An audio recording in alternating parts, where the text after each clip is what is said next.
구름상인의 비밀. 제1장. 칼끝 같은 겨울바람이 불던 날 젊은 비단 상인 이지아는 한양시전 거리에서 전 재산을 잃었다. 그가 거래하던 중국 상인 왕씨가 바다에서 난파당했고 그가 싣고 오던 비단은 모두 바닷속으로 가라앉았다. 날이 그게 사실입니까? 지안의 직원 덕구가 창백한 얼굴로 물었다. 지안은 말없이 고개를 끄덕였다. 왕씨와의 거래는 모든 재산을 걸고 진행한 모험이었고 그의 꿈은 차가운 겨울바다에 함께 가라앉은 셈이었다. 모든 직원들에게 마지막 월급을 줄 만큼은 남겨두었네. 내일 모두 불러 상황을 설명하고 정리하도록 하게. 비틀거리는 발걸음으로 도성을 빠져나온 지아는 도성 북쪽 산자락에 버려진 절터를 찾았다. 임진왜란 때 불타 폐허가 된 그곳은 사람들이 귀신이 나온다며 가까이 가지 않는 곳이었다. 지아는 쓸쓸한 눈물을 흘렸다. 이제 32 한창 사업을 번창시켜 가문을 일으킬 나이에 그는 모든 것을 잃었다. 고향에 계신 노모와 동생들은 이제 어찌 될까 생각하니 가슴이 미어졌다. 차라리 이대로 죽는 게 나을까? 한숨과 함께 촛불이 흔들리는 순간 갑자기 절터의 처마 위로 은빛 안개가 내려앉았다. 안개는 천천히 사람의 형체를 이루기 시작했다. 앞에 나타난 것은 은빛 비단 도포를 입은 백발의 노인이었다. 가까이서 보니 그의 피부는 마치 물 위에 비친 달빛처럼 투명하게 일렁였고 그의 눈동자에는 하늘의 별들이 반짝이는 듯했다. 나는 귀신이 아니라 구름 상인이라 하오. 하늘과 땅 사이를 오가며 특별한 물건들을 거래하지. 제2장. 지아는 의아했지만 남은 술병을 건넸다. 그것은 선친의 제사를 위해 아껴둔 마지막 술이었다. 구름 상인은 술을 받아 한 모금 마셨다. 놀랍게도 술이 그의 목구멍을 타고 내려가는 모습이 그대로 비쳐 보였다. 젊은이, 당신 눈에서 별빛이 보이어. 운명의 별이 당신에게 이끌려 내가 왔소. 무슨 일로 이리 근심이 가득한지 들려주시오. 지아는 처음 보는 이 이상한 노인에게 자신의 이야기를 털어놓았다. 비단 상인으로서의 성공과 마지막 거래에서의 몰락까지 모든 것을. 구름 상인은 고개를 끄덕이며 말했다. 세상사 물처럼 흘러 다시 모이는 법이요. 내 당신에게 제안을 하겠소. 이 절터에서 그냥 떠나지 마시오. 내일부터 이곳을 꿈방으로 열어보시오. 내가 첫 손님을 보내주겠소. 꿈방이라 하셨소? 도대체 그게 무엇이오? 사람들에게 꿈을 파는 곳이요. 사람들은 각자 마음속에 간직한 꿈이 있지만 그것을 펼쳐볼 용기가 없어. 당신이 그들의 꿈을 보여주고 용기를 줄 수 있을 거요. 구름 상인은 은빛 비단으로 쌓인 작은 주머니를 건네고 안개처럼 흩어져 밤하늘로 사라졌다. 지아는 떨리는 손으로 주머니를 열어보았다. 놀랍게도 그 안에는 별빛처럼 반짝이는 은화 30냥이 들어있었다. 제3장. 다음 날 아침 지아는 일어나자마자 주머니를 확인했다. 은화들은 여전히 그곳에 있었다. 그는 은화를 사용하여 절터를 정리하고 마을에서 기본적인 가구와 물품들을 구입했다.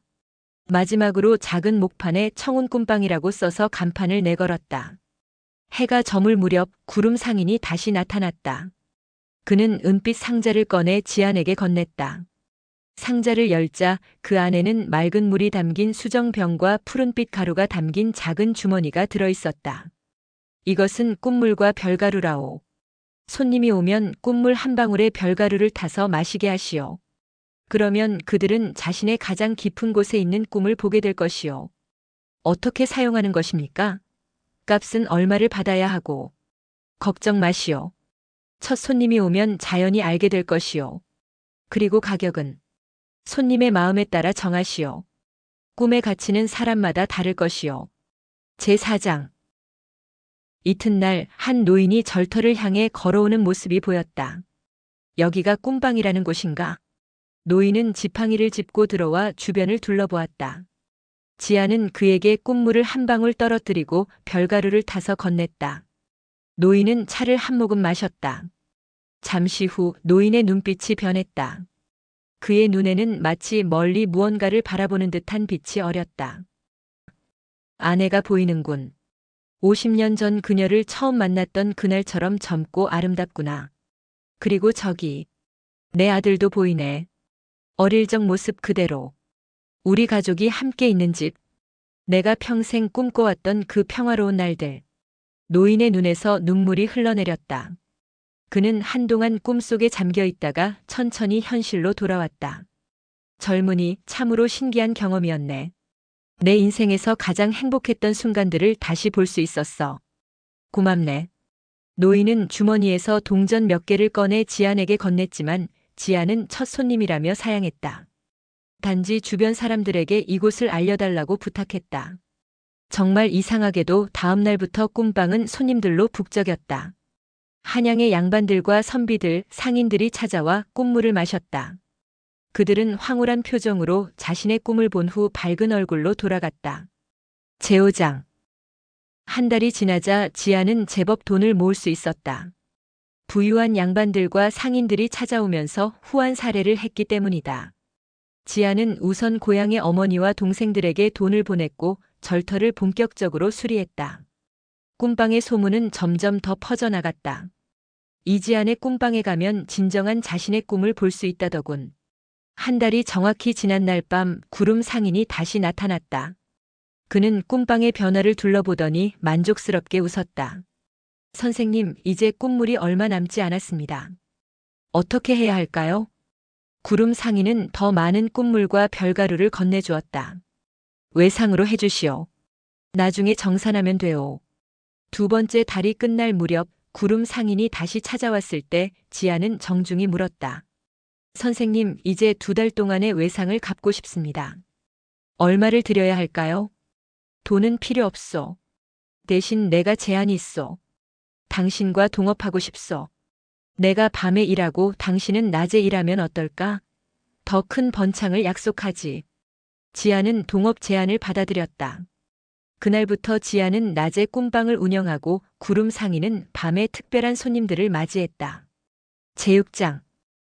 지안과 구름 상인의 동업은 놀라운 성공을 거두었다. 왕실의 고관대작들과 이름 높은 학자들이 비밀리에 방문했고 지아는 점점 부자가 되어갔다. 그러나 시간이 지날수록 지아는 의문이 생겼다.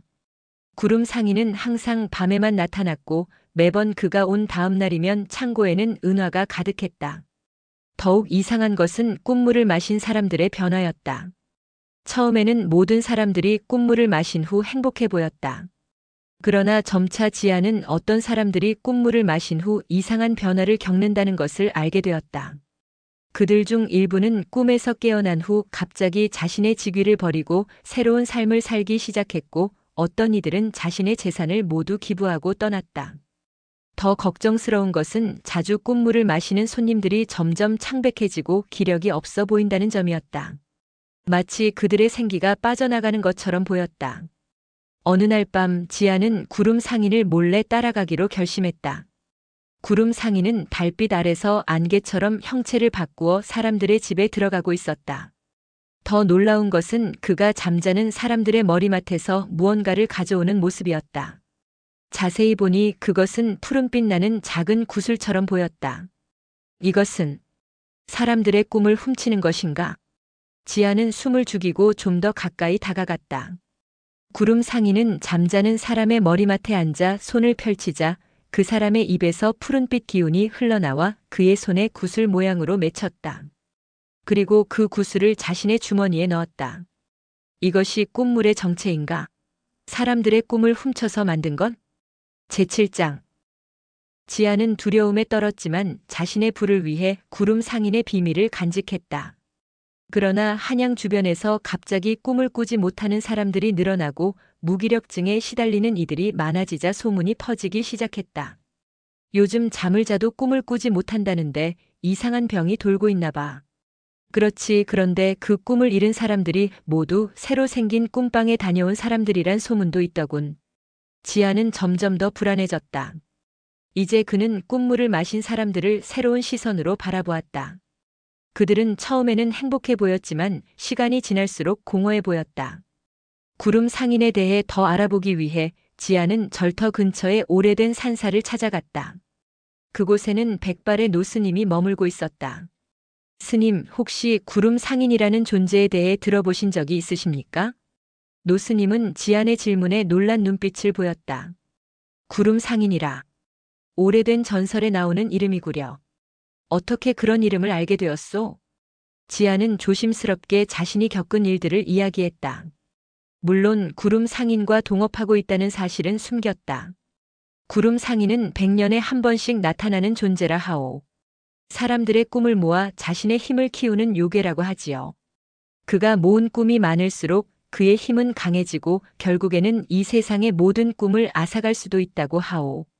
모든 꿈을 앗아간다면 어떻게 되는 것입니까? 꿈이 없는 세상은 희망이 없는 세상이요. 사람들은 그저 살아있을 뿐 진정한 삶을 잃게 될 것이요. 그렇다면 어떻게 해야 합니까? 그를 막을 방법이 있습니까? 전설에 따르면 구름 상인은 봄비를 가장 두려워한다고 하오. 봄비는 새로운 꿈과 희망을 싹 틔우는 힘이 있어 그의 능력을 무력화시키지요. 하지만 그를 완전히 물리치려면 그가 훔친 꿈들을 되돌려 놓아야 할 것이요. 제8장. 며칠 후 구름 상인이 다시 찾아왔다. 이번에는 특별히 기쁜 표정이었다. 이제 우리는 더 큰 장사를 할 수 있어. 내가 당신에게 왕의 꿈을 가져올 수 있어. 우리가 그것을 가지면 조선의 운명을 움직일 수 있을 거요. 왕의 꿈이라니요? 그게 무슨 말씀입니까? 왕의 꿈은 가장 강력한 꿈이요. 그것을 가진 자는 나라의 운명을 좌우할 수 있지. 내가 왕의 꿈을 가져와 특별한 꿈물을 만들면 더 많은 사람들이 찾아올 것이고 우리는 상상할 수 없는 부와 권력을 가질 수 있을 거요. 선생님, 왕의 꿈을 가져오는 것은 위험하지 않을까요? 걱정할 것 없어. 3일 후 보름날 밤 내가 왕의 꿈을 가져올 것이요. 지아는 고개를 끄덕였지만 그의 마음은 이미 결심을 굳혔다. 그것은 더 이상 이런 일에 가담할 수 없다는 결심이었다. 구름 상인이 떠난 후 지아는 다시 노스님을 찾아갔다. 이번에는 모든 사실을 숨김없이 털어놓았다. 스님, 제가 구름 상인과 동업하고 있었습니다. 제가 사람들의 꿈을 빼앗는 일에 가담했습니다. 하지만 이제 그만두고 싶습니다. 특히 그가 3일 후 왕의 꿈을 훔치려 한다는 사실을 알게 되었습니다. 상황이 생각보다 심각하구려. 왕의 꿈이 빼앗기면 나라 전체가 위험에 빠질 수 있어.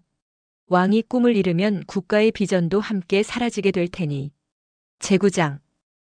노스님은 지안에게 구름 상인을 물리칠 계획을 설명했다. 우선 봄비를 모아야 했다.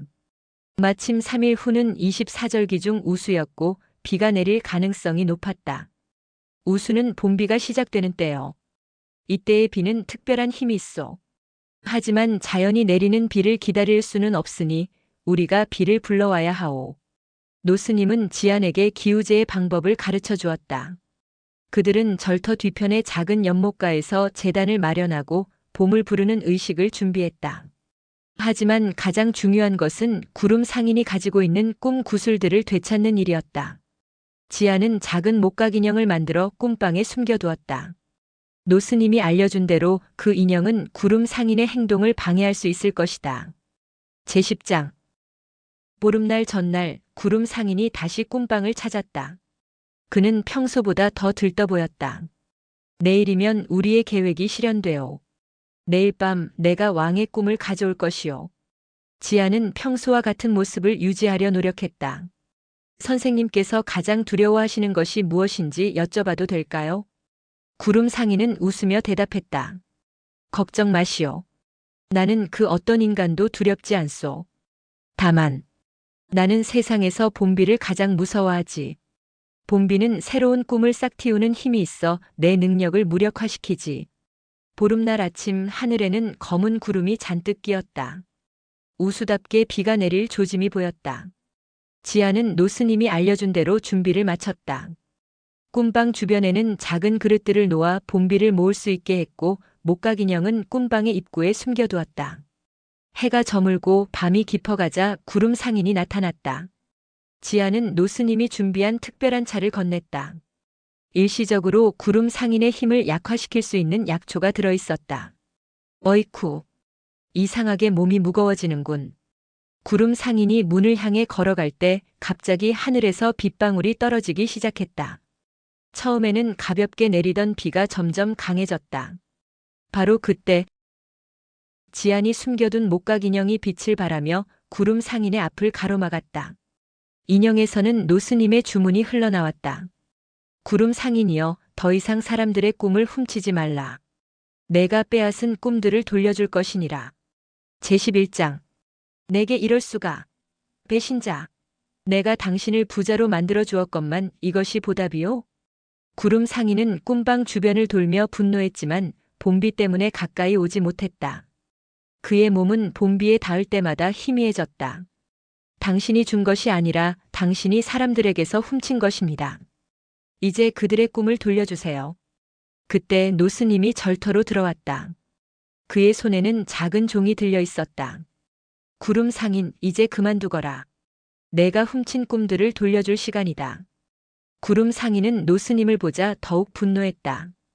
당신, 100년 전에도 나를 방해했던 그 스님이군. 노스님은 종을 울렸다. 맑은 종소리가 비 내리는 절터에 울려 퍼졌다. 그 소리에 구름 상인은 괴로워하며 주머니를 움켜쥐었다. 지아는 그 틈을 타 구름 상인에게 달려들었다. 그는 주머니를 향해 손을 뻗었다. 구름 상인과 지아는 비를 맞으며 씨름했다. 마침내 지아는 구름 상인의 주머니를 잡아당겼다. 주머니가 찢어지면서 수백 개의 푸른 구슬들이 땅에 쏟아졌다. 그 순간 구슬들은 빗방울에 닿으며 하나둘 빛을 발하기 시작했다. 그리고 그 빛은 하늘로 흩어져 각자의 주인을 찾아 날아갔다. 안 돼. 내 꿈들. 내 힘. 마침내 큰 구슬 하나가 남았다. 그것은 다른 구슬보다 더 크고 밝게 빛났다. 왕의 꿈이다. 그것만은 지켜야 한다. 노스님이 외쳤다.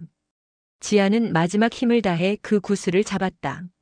구름 상인도 필사적으로 그 구슬을 향해 손을 뻗었다. 그러나 비는 더욱 강하게 내렸고 구름 상인의 몸은 안개처럼 흩어지기 시작했다. 내가 다시 돌아올 것이요. 구름 상인의 마지막 말이 바람에 흩어졌다.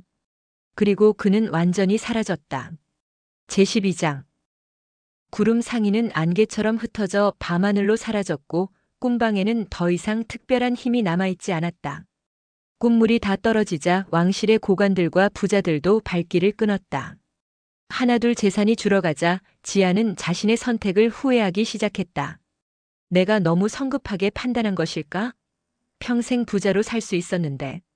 그러나 꿈 구슬들이 각자의 주인을 찾아 돌아간 후 한양에는 변화가 일어나기 시작했다. 사람들의 얼굴에 생기가 돌아왔고 무기력했던 이들이 다시 활기를 되찾았다. 그러던 어느 날 왕이 갑자기 병에 걸려 잠에서 깨어나지 못한다는 소식이 퍼졌다. 지아는 그제서야 구름 상인이 왕의 꿈을 이미 훔쳤을지도 모른다는 생각이 들었다. 노스님은 작은 상자를 열어 푸른 빛을 내는 구슬을 보여주었다. 우리가 지킨 왕의 꿈은 아직 이곳에 있어. 그날 밤 노스님과 지아는 비밀리에 왕궁 근처로 갔다. 노스님은 작은 의식을 치른 후 꿈 구슬을 공중에 띄웠다. 구슬은 빛을 내며 왕궁을 향해 날아갔다. 다음 날 왕이 깨어났다는 놀라운 소식이 퍼졌다. 더욱 놀라운 것은 왕이 꿈에서 위대한 비전을 보았다고 했다. 그는 즉시 대신들을 불러 백성들을 위한 새로운 정책을 시행하도록 명령했다. 제13장. 지아는 청운관으로 이름을 바꾸고 다시 정비했다. 더 이상 화려한 장식이나 값비싼 가구는 없었지만 대신 따뜻하고 편안한 분위기를 만들었다. 벽에는 자신이 직접 쓴 글귀들을 걸어두었다. 꿈은 빼앗기는 것이 아니라 나누는 것이다.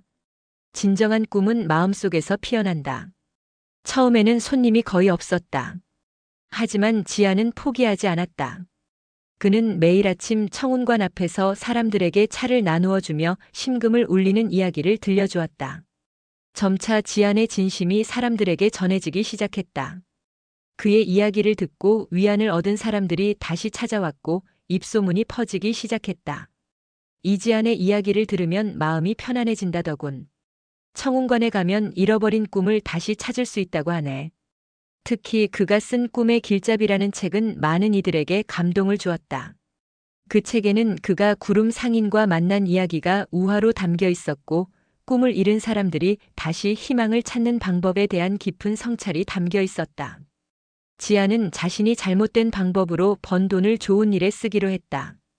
구름 상인에게 꿈을 빼앗겼던 사람들을 찾아 도움을 주었고 가난한 이들을 위한 식량과 옷을 제공했다. 시간이 흐를수록 청운관은 단순한 장소가 아닌 사람들의 마음의 쉼터가 되었다. 제14장 세월이 흘러 지아는 늙고 작지만 진정한 꿈의 안내자로 마을에서 존경받게 되었다. 그의 청운관은 비록 예전처럼 화려하진 않았지만 정직하게 번 돈으로 살아가는 기쁨을 알게 되었다. 어느 봄비 내리는 날 한 젊은 나그네가 청운관을 찾았다.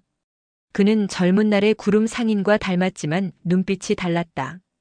더 이상 별빛은 보이지 않았고 대신 맑은 눈동자가 빛났다. 오랜만이오, 이지안. 나그네가 말했다. 당신이 설마.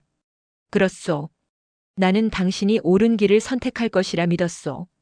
사실 나는 구름 상인이 아니라 꿈의 파수꾼이었소. 수천 년 동안 나는 꿈을 훔치는 자들과 싸워왔소. 하지만 점점 힘이 약해져 결국 구름 상인에게 사로잡혀 그의 일부가 되었소. 당신이 봄비로 그를 물리쳤을 때 나도 자유를 얻게 되었소. 나그네는 작은 수정병을 건네주었다. 그 안에는 투명한 액체가 담겨 있었다. 이것은 진정한 꿈의 물이요. 사람들의 꿈을 빼앗는 것이 아니라 그들 안에 있는 꿈의 씨앗을 키워주는 힘이 있소. 이제 당신이 새로운 꿈의 안내자가 될 차례요. 구름 상인은 완전히 사라진 것이 아니요. 그는 100년마다 다시 나타나 사람들의 꿈을 빼앗으려 할 것이요. 그때를 대비해 당신은 후계자를 찾아 이 지식을 전해야 하오. 제15장 세월이 흘러 지아는 나이가 들었다. 그의 머리카락은 은빛으로 변했고 얼굴에는 세월의 흔적이 깊게 패었다. 그러나 그의 눈빛만은 여전히 젊고 맑았다. 그의 눈에는 별을 품은 듯한 빛이 있었다. 이제 청운관은 한양에서 가장 유명한 장소 중 하나가 되었다. 많은 이들이 꿈과 희망을 찾아 이곳을 찾았다. 지아는 자신의 경험과 지식을 제자들에게 전했다. 그중 가장 뛰어난 제자는 소녀 윤별이었다. 그는 고아였지만 맑은 눈빛과 따뜻한 마음을 가지고 있었다. 별아, 꿈이란 무엇이라 생각하느냐? 스승님, 꿈은 사람의 마음속에 있는 희망이자 빛이라고 생각합니다. 그렇다. 꿈은 우리 안에 있는 가장 순수한 빛이다. 그 빛이 있기에 우리는 어둠 속에서도 앞으로 나아갈 수 있는 것이지. 마침내 지안의 마지막 날이 왔다. 그는 청운관의 정원에서 봄비를 맞으며 평화롭게 눈을 감았다. 그 순간 하늘에서 7빛깔 무지개가 피어올랐고 그의 몸은 천천히 빛으로 변해 하늘로 올라갔다. 사람들은 그날 밤 하늘에 새로운 별이 하나 떠올랐다고 이야기했다. 지안이 떠난 후에도 청운관은 계속 이어졌다. 윤별은 스승의 뜻을 이어 사람들의 꿈을 지키는 역할을 충실히 수행했다. 그의 청운관은 오랜 세월이 지난 지금도 그 자리에 남아있다고 한다. 그리고 진정한 꿈을 찾고자 하는 이들만이 그곳을 찾을 수 있다고 전해진다. 봄비가 내리는 날이면 청운관 주변으로 7빛깔 무지개가 떠올라 사람들의 마음을 밝혀준다는 이야기가 아직도 전해 내려온다. 꿈을 잃어버린 이들이 있다면 봄비 내리는 날 청운관을 찾아가 보라. 그곳에서 자신의 진정한 꿈을 다시 찾을 수 있을지도 모른다. 그리고 밤하늘의 꿈의 별을 바라보며 소원을 빌어보라. 그 소원이 당신의 꿈이 되어 당신을 이끌어 줄 것이다. 구독과 좋아요를 눌러주세요. 감사합니다.